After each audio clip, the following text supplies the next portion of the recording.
siang, salam sejahtera buat kita semua. Alhamdulillahirrabbilalamin wa syukurillah.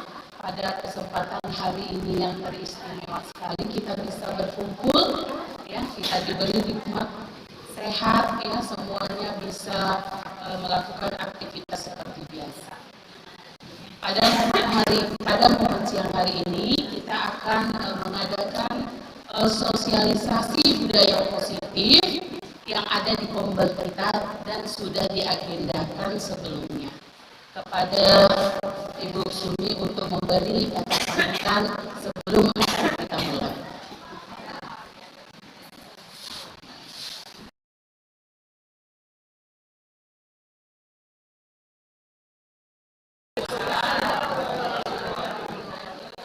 Selamat siang bagi kita semua. Alhamdulillah,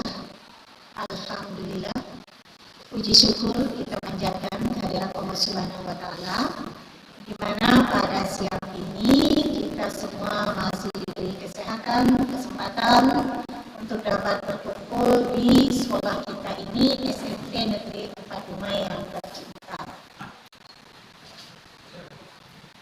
Dan salawat beriring salam kita hadiahkan juga kepada junjungan kita Nabi besar Nabi Muhammad Sallallahu Alaihi Wasallam dengan ucapan Allahumma sholli ala sayyidina Muhammad wa ala ali sayyidina Muhammad. Semoga dengan kita sering bersalawat kita akan mendapat syafaat nantinya. Bapak Ibu yang saya hormati di ruang majelis guru ini, pada kesempatan ini Bapak Ibu kita memiliki agenda. Pada hari ini agenda dari Kombel kita ini diseminasi oleh Ibu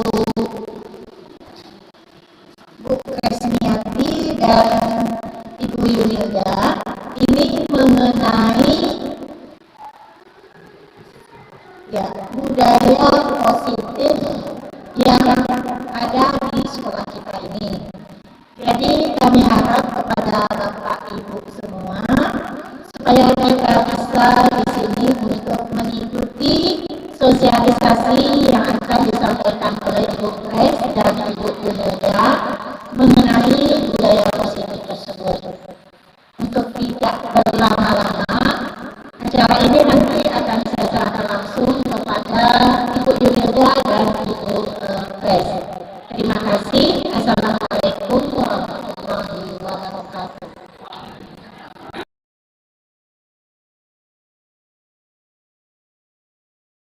PT saya, Kepala Sekolah, dan saya sendiri Ibu Kresmiati, CGP Angkatan 10, Kota Dumai. Baik, konsep inti dari budaya positif, ya, adanya perubahan paradigma belajar, kemudian adanya disiplin positif, kemudian nilai-nilai kebajikan, kebutuhan dasar manusia, lalu ada motivasi perilaku manusia, kemudian adanya posisi kontrol dari guru, keyakinan kelas, kemudian sudah dalam proses pembelajaran kita di keluarga, akhirnya terbawalah dalam proses kita di kelas dan di sekolah. Makanya kadang ilmu-ilmu begini perlu kita diulang-ulang. Ternyata bagusnya kalimat ini. Ternyata ketika kita ada usaha mengubah apa yang rutin kita lakukan rasanya belum tepat atau salah, kita ubah itu adalah hijrah, artinya ada perubahan dari yang dulunya menjadi yang sekarang menjadi yang lebih baik lagi. Next.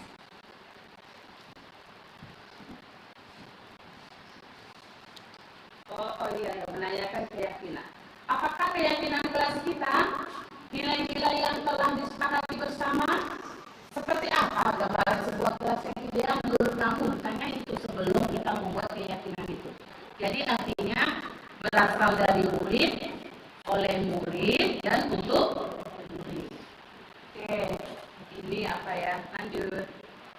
Nah, ada kalimat-kalimat tadi ya. Oke. Dengan disiplin positif, hendaknya kita semua sebagai tenaga pendidik, guru memiliki standar kepribadian, ya, profesional dan sosial yang baik, di mana guru mampu merefleksi dirinya dan mempunyai posisi kontrol. Saat ini ini bagaimana perjalanan diri sebagai among. Jadi kita lebih memilih posisi kita sebagai manajer. Jadi yang menuntun murid-muridnya menjadi insan yang mandiri, merdeka, dan bertanggung jawab. Demikianlah Bu, inspirasi dari saya. Mudah-mudahan kita semua menjadi proses bahwa selanjutnya kita akan berusaha bagaimana ke depannya untuk menjadikan pembelajaran kita lebih nyaman, menyenangkan, dan hasilnya siswa-siswi kita bisa mengikuti pembelajaran dan hasilnya juga luar biasa. Terima kasih. Jika ada kekurangan saya mohon maaf, dan mudah-mudahan jadi pembelajaran kita semua. Assalamualaikum warahmatullahi wabarakatuh. Selamat siang. Buat keyakinan kelas di kelas Ibu. Pada dasarnya apa saja sih poin-poin keyakinan kelas yang sudah ditetapkan bersama, dibahas bersama anak-anak, dan bahkan akan terjadi perubahan sekiranya ada hal-hal baru yang perlu dimasukkan. Misalnya apa sih Bu yang penting sekali apa? Keyakinan kepada anak nilainya akan bisa lebih baik kalau punya awal kita harus yakin bahwa itu akan bisa dilakukan. Baik, mari kita klarifikasi. Jadi keyakinan kelas di sini adalah kumpulan aturan yang dibuat bersama warga kelas tersebut. Misalnya, sebenarnya kumpulan aturan. Misalnya, datang apa? Tepat waktu. Kemudian berpakaian seragam. Kemudian apa lagi? Piket yang lebih awal. Kenapa hal-hal itu?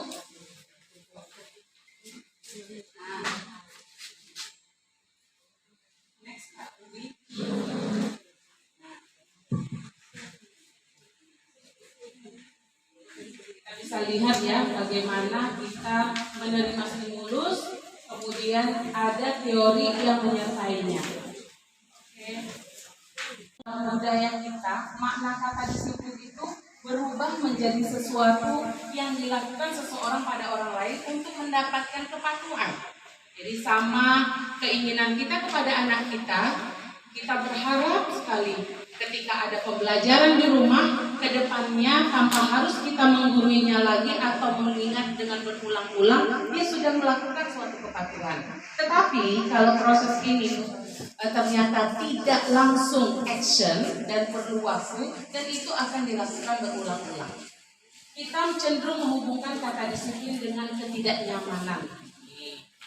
Ya.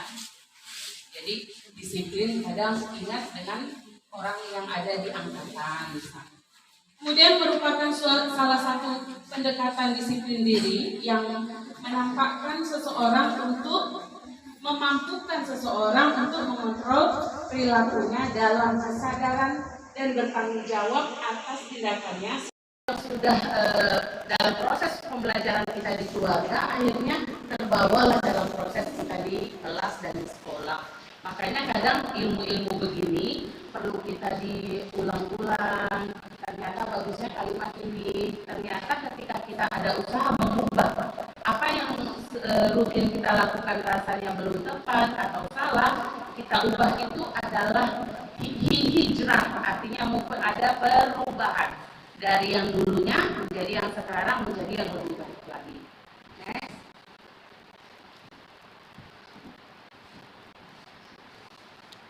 Oh iya, menanyakan keyakinan. Apakah keyakinan kelas kita nilai-nilai yang telah disepakati bersama? Seperti apa gambaran sebuah kelas yang ideal menurut kamu? Tanya itu sebelum kita membuat keyakinan itu. Jadi artinya berasal dari murid, oleh murid, dan untuk murid. Oke, ini apa ya? Lanjut. Nah, ada kalimat-kalimat tadi ya. Oke. Dengan disiplin positif, hendaknya kita semua sebagai tenaga pendidik, guru memiliki standar kepribadian, ya, profesional dan sosial yang baik, di mana guru mampu merefleksi dirinya dan mempunyai posisi kontrol saat ini bagaimana perjalanan diri sebagai among.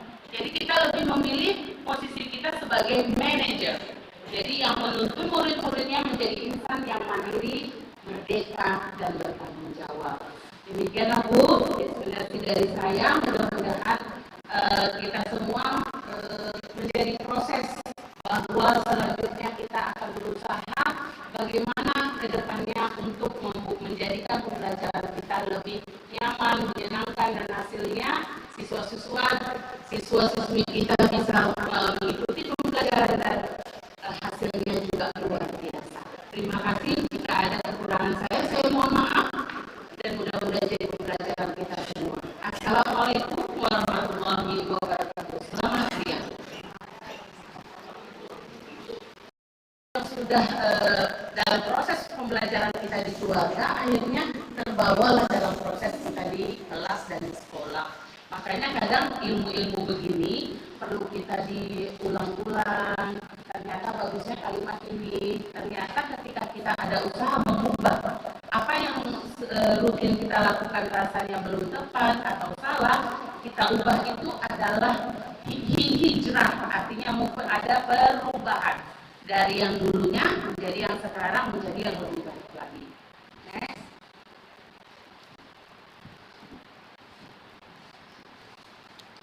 Oh iya, menanyakan keyakinan.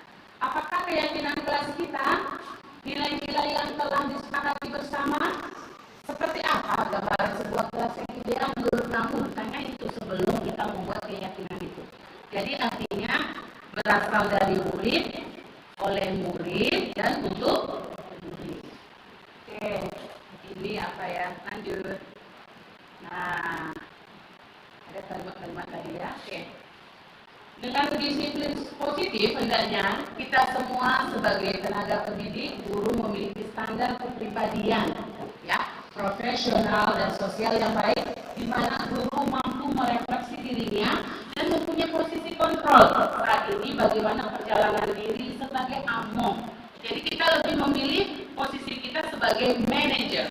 Jadi yang menuntun murid-muridnya menjadi insan yang mandiri, merdeka, dan bertanggung jawab. Demikianlah Bu, inspirasi dari saya. Mudah-mudahan kita semua menjadi proses bahwa selanjutnya kita akan berusaha bagaimana ke depannya untuk menjadikan pembelajaran kita lebih nyaman, menyenangkan, dan hasilnya siswa-siswi kita bisa mengikuti pembelajaran dan hasilnya juga luar biasa. Terima kasih. Jika ada kekurangan saya mohon maaf, dan mudah-mudahan jadi pembelajaran kita semua. Assalamualaikum warahmatullahi wabarakatuh. Selamat siang. Sebagai among, jadi kita lebih memilih posisi kita sebagai manajer. Jadi yang menuntun murid-muridnya menjadi insan yang mandiri, merdeka, dan bertanggung jawab. Demikianlah Bu, inspirasi dari saya. Mudah-mudahan kita semua menjadi proses bahwa selanjutnya kita akan berusaha bagaimana ke depannya untuk menjadikan pembelajaran kita lebih nyaman, menyenangkan, dan hasilnya siswa-siswi kita bisa mengikuti pembelajaran dan hasilnya juga luar biasa. Terima kasih. Jika ada kekurangan saya mohon maaf, dan mudah-mudahan jadi pembelajaran kita semua. Assalamualaikum warahmatullahi wabarakatuh. Selamat siang.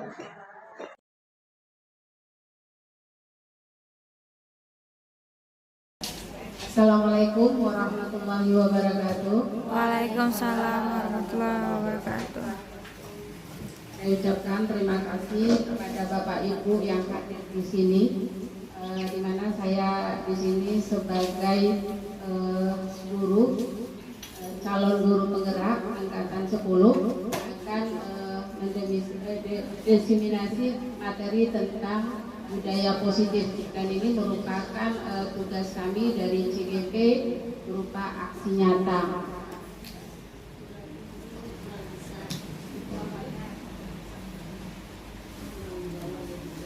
Oke, di sini kita lihat bahwa konsep inti budaya positif di sini akan diterangkan, tertera bahwa ada 8 konsep inti budaya positif itu. Ada perubahan paradigma belajar, kemudian ada disiplin positif, nilai-nilai kebijakan, kebutuhan dasar manusia, motivasi perilaku manusia, posisi kontrol guru, keyakinan kelas, dan segitiga restitusi. Pembelajaran dengan paradigma baru. Kita tahu selama ini kita sudah mempelajari tentang profil pelajar Pancasila, di mana pada profil pelajar Pancasila ini kita akan menumbuhkan karakter pada siswa. Apa saja karakter yang akan kita capai? Yang pertama itu adalah beriman dan bertakwa kepada Tuhan Yang Maha Esa dan berakhlak mulia. Kemudian mandiri, kemudian berkebinekaan global, bergotong royong, bernalar kritis dan kreatif. Lanjut yang berikutnya, miskonsepsi tentang teori kontrol. Di sini kita lihat bahwa ada ilustrasi guru mengontrol murid, ya, di mana ilustrasi bahwa kritik yang membuat orang merasa bersalah dapat menguatkan karakter. Kemudian ilusi bahwa semua penguatan positif efektif dan bermanfaat. Ilusi bahwa orang dewasa memiliki hak untuk mengontrol. Lanjut.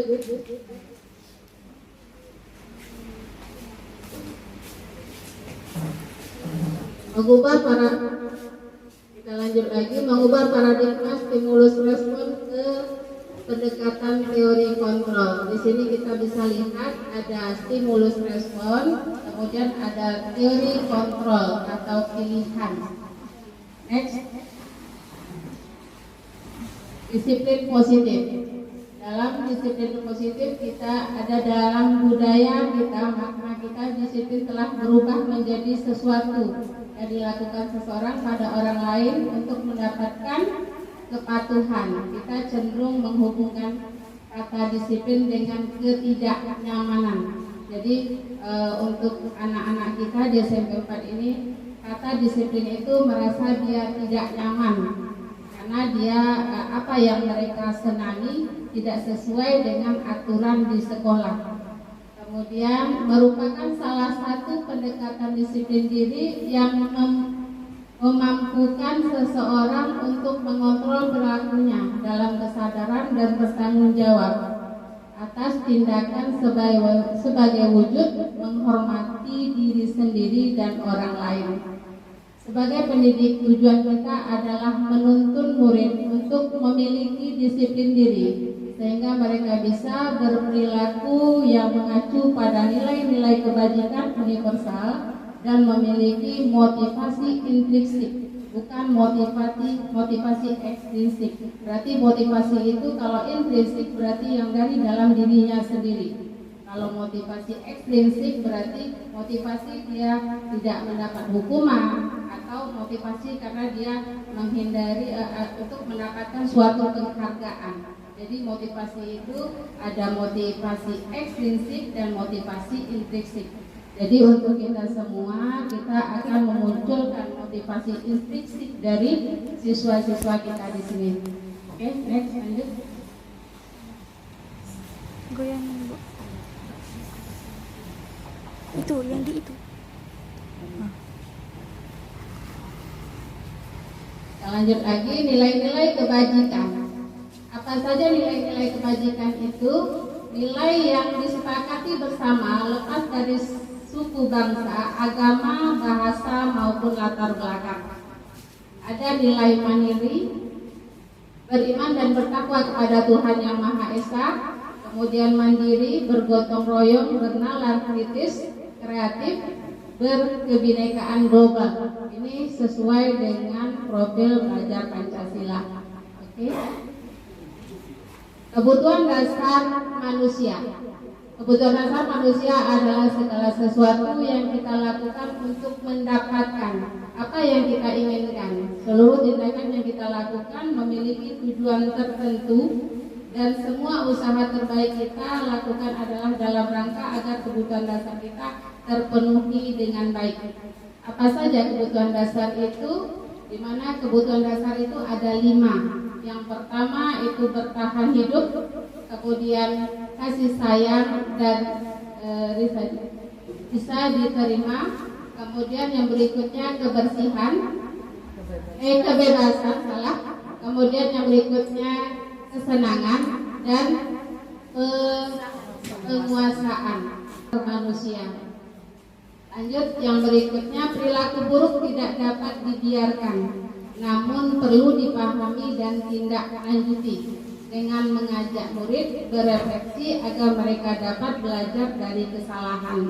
Jadi kita tidak boleh ketika anak salah kita langsung memvonis kamu salah atau kita langsung menghukumnya. Jadi kita mengajak mereka berargumentasi, bertanya apakah masalah mereka sebenarnya, dan kita bersama-sama mencari solusinya. Oke. Lanjut, yang berikutnya itu adalah motivasi perilaku manusia. Ternyata motivasi perilaku manusia itu adalah untuk menghindari ketidaknyamanan hukuman. Kemudian untuk mendapatkan atau impian penghargaan dari orang lain. Dan ini merupakan motivasi ekstrinsik yang terdapat dari luar. Jadi dia termotivasi untuk tidak mendapatkan hukuman atau mendapatkan penghargaan. Kemudian yang berikutnya, untuk menjadi orang yang mereka inginkan dan menghargai diri sendiri dengan nilai-nilai yang mereka percaya. Inilah motivasi intrinsik, dan ini yang ingin kita tumbuhkan pada murid-murid kita di SMP Negeri 45 ini. Ya. Next, lanjut yang berikutnya. Di sini ada hukuman aturan di sekolah. Kemudian merupakan salah satu pendekatan disiplin diri yang memampukan seseorang untuk mengontrol perilakunya dalam kesadaran dan bertanggung jawab atas tindakan sebagai wujud menghormati diri sendiri dan orang lain. Dan ini yang ingin kita tumbuhkan pada murid-murid kita di SMP Negeri 45 ini. Ya. Next, lanjut yang berikutnya. Di sini ada hukuman, konsekuensi, restitusi. Ya. Apa itu hukuman? Hukuman itu bersifat tidak terencana dan tiba-tiba. Ya, berarti apa yang kita ingat kita langsung berikan kepada siswa kita atau murid kita. Kemudian konsekuensi, sementara disiplin dalam bentuk konsekuensi sudah terencana atau sudah disepakati, sudah dibahas, dan guru umumnya bentuk-bentuk konsekuensi dibuat dalam pihak guru di sekolah dan murid sudah mengetahui sebelum konsekuensi yang akan diterima bila ada pelanggaran. Tentang profil pelajar Pancasila, di mana pada profil pelajar Pancasila ini kita akan menumbuhkan karakter pada siswa. Apa saja karakter yang akan kita capai? Yang pertama itu adalah beriman dan bertakwa kepada Tuhan Yang Maha Esa dan berakhlak mulia. Kemudian mandiri, kemudian berkenekaan global, bergotong royong, bernalar kritis dan kreatif.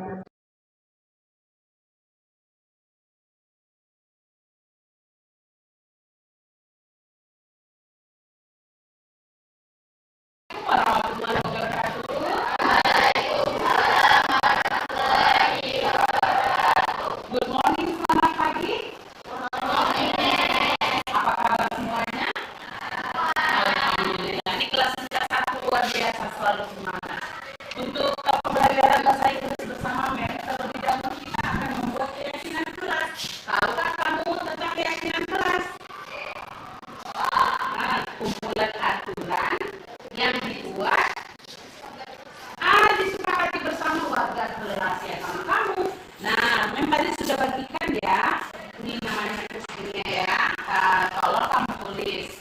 Nah, silakan tulis kira-kira apa saja yang menjadi keyakinan kelas menurut kalian. Nanti kita akan lihat.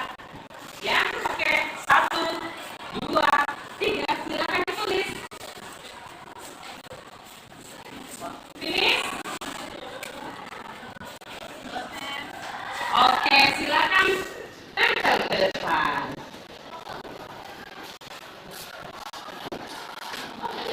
Oke, silakan apa saja sih? Nomornya apa? Iya, luar biasa.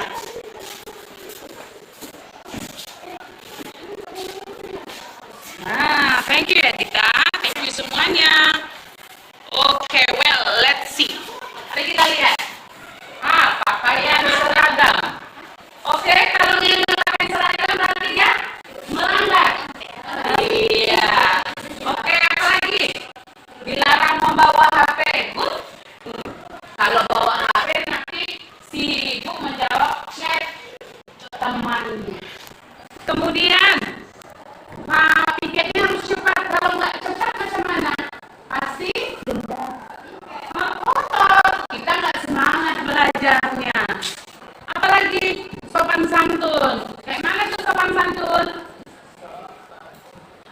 itu ada yang nyanyi sopan santun, artinya caranya bicaranya sopan, tingkah lakunya bagus, ya, apalagi menghargai. Nah, kalau temannya ada ngomong, boleh nggak disalib tuh? Boleh nggak di tekong? Apa nama bahasa kita? Tikung, nah, gitu ya. Masya Allah. Nah, luar biasa. Jadi itulah ada tambahan lagi kayaknya akan menyusul bila suatu saat diperlukan ada perubahan keyakinan ya. Maksudnya keyakinan kelas. Jadi keyakinan kelas. Keyakinan kelas. 91. 1. Datang tepat waktu. 2. Oke, pakaian harus sesuai. Kemudian sopan santun.